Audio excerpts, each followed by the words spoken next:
I don't want to be too like cataclysmic about this, but the reality is we can keep calling it a rebuild if we want, but this might just be what the organization is. Like, nobody in Pittsburgh is calling that a rebuild because the Pirates have just sucked forever because they don't spend any money. Mm-hmm. Like the Reds, like some of these organizations, the Royals, you know what I mean? Like, there are some of these organizations that are just bottom feeders, and occasionally they pop, right? I think the Royals won a World Series within the last 6-7 years. Maybe it was 10 years ago. But, like, the Nats might have just had their pop, and now this is who they are. Yeah. And I think fans are pissed about that because for a while, to their credit, the learners spent, and this team was good, and they were a playoff contender every year. But it's now been 5 years the opposite direction. Yeah. This is not a small sample anymore. And so I think fans are pissed about that. Then I think fans are pissed about the actual 10-game losing streak, losing 3 in a row to Miami and then 2 right now to Colorado. Mm-hmm. Understandably, fans are right to be pissed about all these things. But I wanted to circle back to Davey's comments over the weekend that really seemed to bother a lot of people. And from reporters I know and trust, Mark Zuckerman's telling me players were pissed. I don't blame him. Let's hear what Davey said. When you look at the offense as a whole, I think you guys kind of produced like you wanted to this month. For you, how much of that is on the players, on coaching? It's never on coaching. Never on coaching. Okay, coaches work their asses off every single day. You know, we're not going to finger point here and say it's coaches. It's never on the coaches. Now, that's not true. So, to say it's never on the coaching shows that he's not in tune with reality. Because a coach can teach you something the wrong way or tell you something the wrong way. Sometimes it's when they say something or how they say it, okay? We were playing golf yesterday. What I tell you? I say, when the guy would say something real late, yeah, that's a problem. But to say it's never on coaching is BS. It's defensive. I wonder. So there's been a lot of consternation about Darnell Coles, the hitting coach. And I feel like in that moment, Davey just wanted to pounce to protect his coach, his guy. But if he would say it's never on coaching, then why are there coaches in the first place? If he had said, why do you even exist? It's not only on the coaches, sure. Then I would have taken that. But to say it's never on the coaches, you got to be a damn fool. What you think, coaches are perfect? I think he misspoke. But sometimes it doesn't matter. If you misspoke, you still said it. Yeah.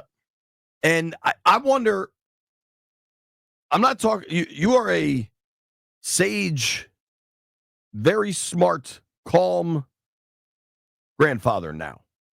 I want to know what. I don't know how true that is. Some of those are true. I want to know what 27-year-old BMitch in a locker room reacts to that. Player in locker room hears coach say, it's not on us, it's on them.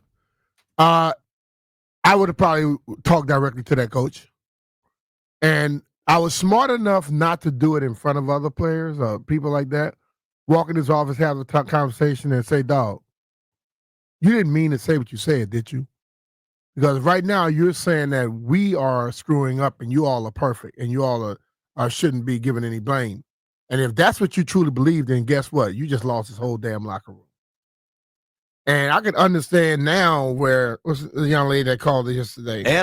Anna is saying he lost the locker room because I'm probably of that damn comment. Because that comment will lose you a locker room. When coaches say some things sometimes, they're just like any other person. They're not perfect with it. But it's never on the coaches. That's finality, right? So every time we have a problem, it's only on the players, not on the coaches. That's a damn lie. Some coaches are horrible. Some coaches get their job just because their boy is the head dude, or they have some familiarity or some relative that was in the front office. Sure. Some coaches aren't good at what they do. And if you tell a player, coachable players, they do exactly what the coach says because there are players that want to give hey, man, you the coach. They hired you. I believe in you. And if you tell me something the wrong way, guess what I'm now doing? I'm now going 100% the wrong damn way. And then you will say that me listening to you is not your fault. It's my fault. So I can understand why fans got pissed and why players would be ultimately pissed at that. That was really, really good. Lou, whoever's listening, BMitch explaining that is really, really valuable. And hopefully fans heard it and can understand. I don't think it was an accident this morning. Mike Rizzo was on with the Junks, and he seemed to be in scramble mode a little bit, like just his comments. But one thing he said that I thought was on purpose is he said Davey still has the pulse of the clubhouse. I don't know that that's accurate. Davey lost a lot of the pulse when he made that comment. Yeah.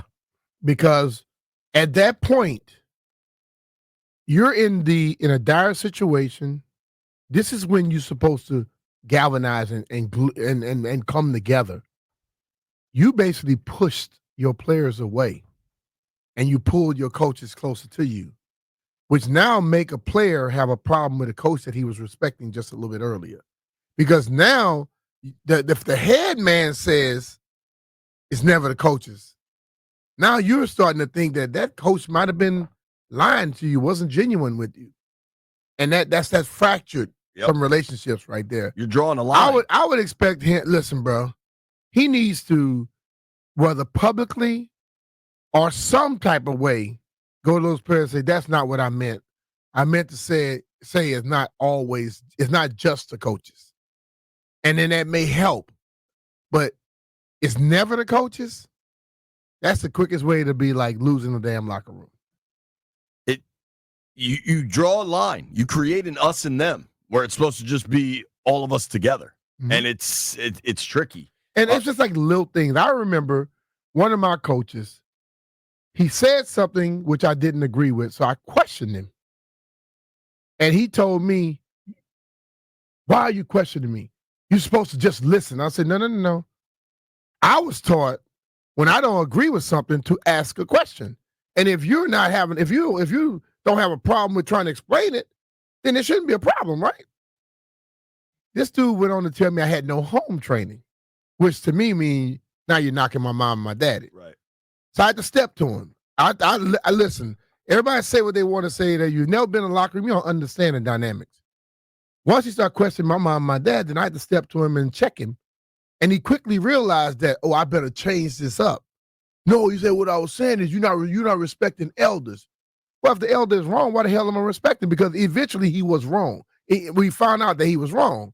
So you got to be careful what you say, especially to a group of men.